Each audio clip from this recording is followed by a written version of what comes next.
What's up guys, Stang90 here. Today I got a build video on the Magicka Pet Sorcerer build. I know it's been a while since I updated this one. I've been playing around with a couple different sets and a couple different options to see what is giving me the most effective damage and survivability. Go High Elf. Dunmer's also a good choice, but High Elf is going to be your best bet for most DPS and extra magic. So running Vampire, due to the passive, we're getting 10% extra magic and stamina recovery. And this Undeath passive is the most important one. When we fall below 50% health, you're reducing damage done to you up to 33%. This thing is awesome, and it's actually saved my ass a couple times, especially here in the Veteran Maelstrom Arena. So we're going to put everything into magic. You can run recovery, but it's a huge DPS loss. I would not recommend running it, especially in-game. We're running the Thief Mundus Stone. On our front bar, we're running an Inferno Staff. This is just a crafted Inferno Staff. I've been trying to run Maelstrom, but I usually end up getting a damn two-hander or a bow. On my back bar, I have a crafted Lightning Staff. For monster set, we run a Lambrus. This is very powerful in a Sorc because we can activate the lightning and the fire at the same time. Between the two, this thing's almost always up. For a 5-piece, we're running Necropotence. This is magic, magic, magic. If you're running a pet build, you have to have this set. We're going to try to get everything infused. However, if you get divines, that's fine. But infused is going to be your best bet.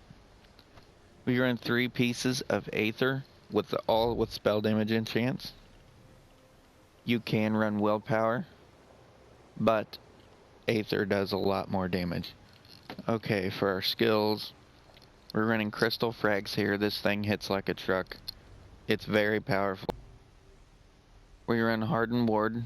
This gives us our nice hefty ward. We'll try to keep this up at all times. Not just for our own survivability, but for our pets.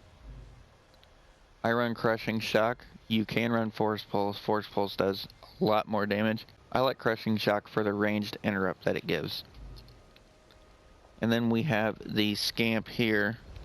When we activate him, he's going to pulse 3 times, and on the 3rd pulse, he will stun. So we want to keep that up at all times. I run Inner Light for the extra crit and the extra magic due to the Mage's Guild passive.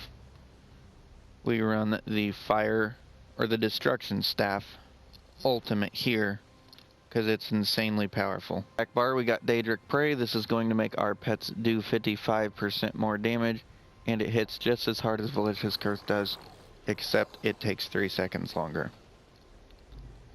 Liquid Lightning, this is a nice little AoE that we keep down, and it does a decent amount of damage.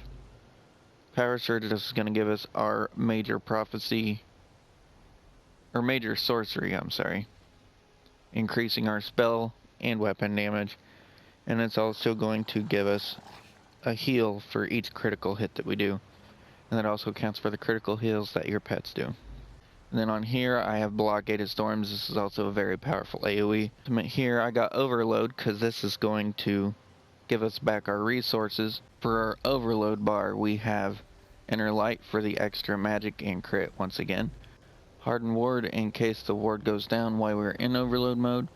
Boundless Storm for minor protection, and it gives us the mobility. This is going to give us our Major Ward and Major Resolve, increasing our physical and spell resistance, and it's going to give us Major Expedition, allowing us to move much faster. We're going to triple bar the pet, and then we got Endless Fury. It's not huge of an execute, but it does do quite a bit of damage, and it returns your magic to you.